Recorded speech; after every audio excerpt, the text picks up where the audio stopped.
Bueno, continuando con esto que vimos, pues ya vimos hasta cierto punto cómo fue la evolución a través de la historia a grandes pasos, ¿no? Ya vimos cómo fue todo este desarrollo. Bueno, de esto hay que mencionar que ya, gracias a todos estos conocimientos, descubrimientos y demás, ya se pudieron hacer conceptos más definidos, como es por ejemplo la fuerza y el movimiento. Están relacionados y obviamente, cómo es su relación, ¿no? La fuerza, cabe mencionar que va a ser, su fórmula es igual a fuerza es igual a masa por aceleración. O sea, la masa, que generalmente nosotros lo manejamos en kilogramos, y como va a ser todo esto principalmente relacionado con la fuerza de gravedad propia de la Tierra, vamos a utilizar como unidad de medida los kilogramos, que es para peso, ¿ok? Y por aceleración, que la aceleración, cabe mencionar que es metros sobre segundo al cuadrado, o sea, es la velocidad por el tiempo en el cual se generó este avance, ¿ok? Y bueno, en esto cabe mencionar que, como habíamos dicho, la masa es en kilogramos, la aceleración es en metros sobre segundo al cuadrado, y su resultado de la fuerza es igual a Newton, que Newton pues solamente es la multiplicación de estas unidades de medida, ¿ok? Así es que, esto va a ser lo que se relaciona. De acá, les pongo un ejemplo relacionada a esta unidad. Que en esto te dice que si un cuerpo de 5 kilogramos lleva una aceleración de 40 metros sobre segundo al cuadrado, ¿cuál es la fuerza que lo está impulsando?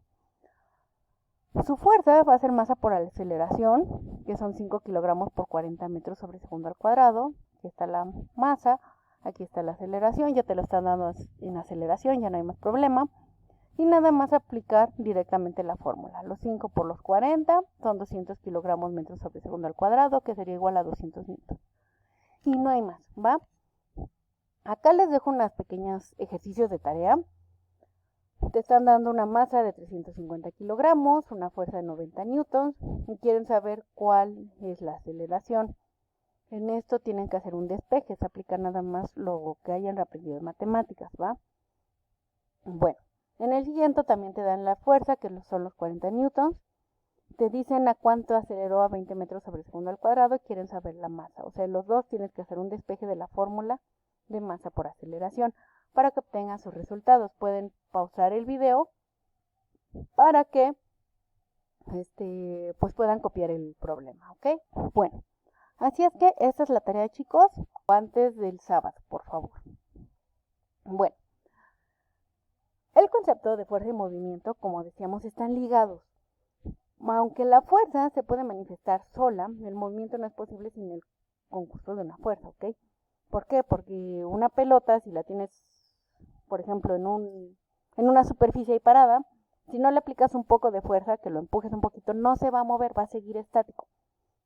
Eso quiere decir que el movimiento sí tiene que estar forzosamente ligado a la fuerza. La fuerza, ¿por qué no? Porque la fuerza, como decíamos, está en base a la aceleración. Y recuerden que la gravedad es pues es una aceleración como tal. Por lo cual, aunque nosotros no veamos que se está generando un movimiento, esta gravedad está generando también un tipo de, está viéndose relacionado con la fuerza, ¿ok?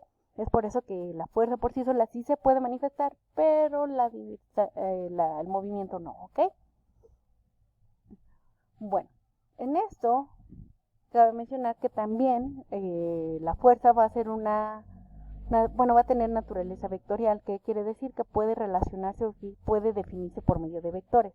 ¿A qué me refiero? Que los vectores pues van a tener una cierta movimiento, van a tener, como lo dice el vector, ¿no? Va a tener un punto en el cual inicia, un punto en el cual termina, va a tener una distancia, va a tener una ubicación, etcétera, ¿ok? En esto, como es una naturaleza vectorial, la fuerza es capaz de deformar los cuerpos, o sea, también modificar su velocidad, vencer su inercia, ponerlos en movimiento, si estaban inmóviles, obviamente. Bueno, no, también si están en movimiento pueden acelerarlos. Bueno, de todos estos, como son carácter vectorial, van a ser ciertas fuerzas las que se ejerzan sobre algo, ¿no? ¿Qué quiere decir? Que un vector, perdón, es una situación o una magnitud que va a tener ciertas características. ¿Qué quiere decir? Que va a tener una dirección de un punto hacia donde se va a dirigir, hacia acá, hacia acá, hacia acá, hacia donde sea, ¿no? La dirección, un sentido, por ejemplo, va a ser hacia arriba, va a ser hacia abajo, etcétera. Y un módulo o la magnitud, cuánto va a ser lo que se maneje este movimiento, ¿ok? Así es que los vectores se representan geométricamente con flechas y se les asigna por lo general una letra que en la parte superior lleva una pequeña flecha para demostrar que ese es el vector, ¿no? Este es el vector A, como en este ejemplo. Este es el vector A, que tiene tal dirección, tiene tal sentido y tiene tal magnitud. A eso nos estamos refiriendo. Las magnitudes vectoriales pueden ser sumadas o compuestas por un método gráfico. Por ejemplo, si tenemos una fuerza F apuntando hacia el noroeste, puede considerarse que es la resultante de una fuerza N, que va al norte, ¿no? O sea, aquí tenemos una fuerza y aquí otra fuerza y se pueden sumar, ¿ok? Cuando el ángulo de las dos, bueno, entre las dos fuerzas de mayor magnitud que actúan en un punto es mayor que 120 grados, la magnitud de la fuerza resultante es menor que cualquiera de las dos fuerzas componentes. ¿Por qué? Porque si se fijan acá, es como si se estuvieran complementando, cerrando, ¿ok? ¿Cómo podemos hacer la suma de los vectores? Bueno, hay el método del polígono, que en esta se suman los vectores A, B y C, por ejemplo, A, B y C, y colocamos los vectores de una forma que se continúe, ¿no? El A unido al B, unido al B al C. Y una vez que ya tenemos todos marcados de esta manera, se van a unir desde la cola del primer vector a la cabeza del último vector, y ese vector resultante va a ser R, ¿no? O sea que va a ser la suma ya de todos estos vectores. También en la adición de vectores, el método del polígono, primero el módulo de la resultante consiste en construir un polígono con los vectores respetando la regla para sumar, siempre conservando estas características. O sea, eso que les acabo de indicar hace un momento no se va a alterar. Como habíamos, se coloca el primer vector con su módulo, dirección y sentido, en la cabeza del primero se coloca el segundo y así sucesivamente, como habíamos mencionado. La segunda es la dirección. Para hallar la dirección del vector se mide el ángulo que forman los resultantes con el eje de la abscisa X, o sea, vamos a medir todos estos ángulos, ¿ok? En esto, si al colocar los polígonos resulta una figura cerrada, entonces la resultante total de la suma es 0. ¿Ok? Si se llega a cerrar los vectores una vez unidos, entonces la resultante va a ser 0. Bueno, hablando de las fuerzas, el equilibrio de las fuerzas, la primera condición del equilibrio en esta dice que para que un cuerpo sea considerado en equilibrio, la fuerza neta o toda la resultante de todas las fuerzas que actúan sobre él debe ser igual a 0. O sea, como ya hemos dicho hace un momento, ¿no? Si todos los ponemos en conjunto y se cierra, pues va a ser 0. Pero viéndolo de otra forma, dice que la suma vectorial tanto en el eje X como en el eje Y deben sumar 0. Y en este caso, podemos establecer entonces que la suma, esta como m acostada, quiere decir que es la sumatoria de las fuerzas en X, va a ser igual a 0, la sumatoria de las fuerzas en Y va a ser igual a 0. Por lo tanto, hay un equilibrio en dichas fuerzas.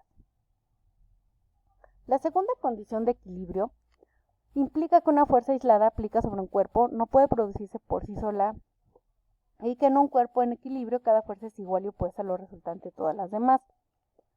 Aquí dos fuerzas iguales y opuestas actúan sobre la misma línea de acción y sí producen equilibrio. Por lo tanto, para que un cuerpo esté totalmente en equilibrio de rotación debe cumplirse la segunda condición de equilibrio, que dice que la suma de los momentos o torques de las fuerzas que actúan sobre el cuerpo deben ser igual a 0. Torques quiere decir que son giros, ¿no? Todos los cambios, todos los movimientos que hubieran, incluso aunque hubieran estas sumas, si en todas las sumas hubo una igualdad a cero quiere decir que siguen estando en equilibrio. O sea, ya no te lo manejan como algo lineal, ya te lo manejan que puede haber ciertos cambios, ciertos giros y aún así va a poder haber un equilibrio en dichas fuerzas, ¿ok? En eso, quiere decir que un par de fuerzas ocurre cuando existen dos fuerzas que actúan sobre un cuerpo, pero que además son fuerzas paralelas. O sea, ¿qué quiere decir? Que si empujas, por ejemplo, con la misma fuerza un objeto, tú y un compañero del otro lado, y los dos están de forma paralela empujándolo con la misma fuerza, pues va a haber un equilibrio, va a estar cero, ¿no? ¿Por qué? Porque la misma fuerza de ambos lados no va a permitir que se mueva dicho objeto. A eso nos estamos refiriendo. ¿Ok? Bueno, ahorita continuamos en el siguiente video, chicos.